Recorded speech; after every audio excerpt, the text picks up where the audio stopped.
All right, my friends, let's add a really great musical element to your guitar solos and unlock the fretboard at the same time with this arpeggio exercise. And then I'm going to show you how to implement it in your improvisation. I'm going to do this in A major, right? So I have my 1, 3, 5, 7 root note, okay? And this sort of is in this position where if I were to play my Ionian, 3 notes per string here. So 1, 3, 5, 7 root note.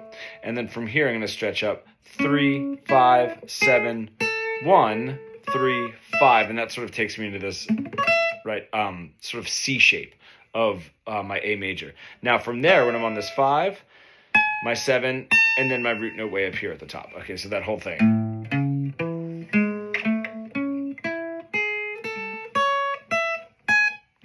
Now I'm going to go down 7, back to this 5, but I'm going to go down this way, 3. So if you look at this sort of A shape of my A major 7 shape, right?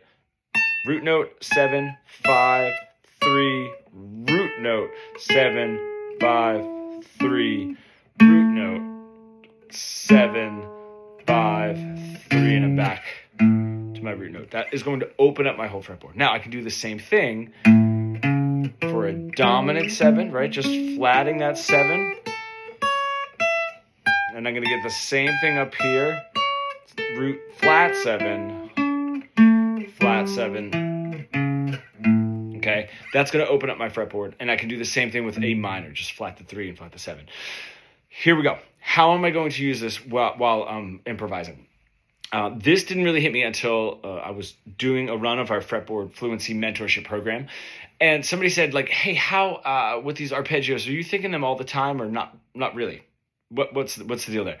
And this is the way to think about it. Whether you're doing a scale, right, a mode, or an arpeggio, those are not two separate entities when you're improvising. What I mean by that is, if I take an arpeggio, okay, cool, I just did a little arpeggio run in the middle of a solo, but I can still be thinking, or should still be thinking, well, that's 1, 3, 5, 7, 1, 3, right, that little run up.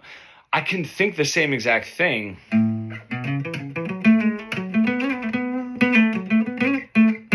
right?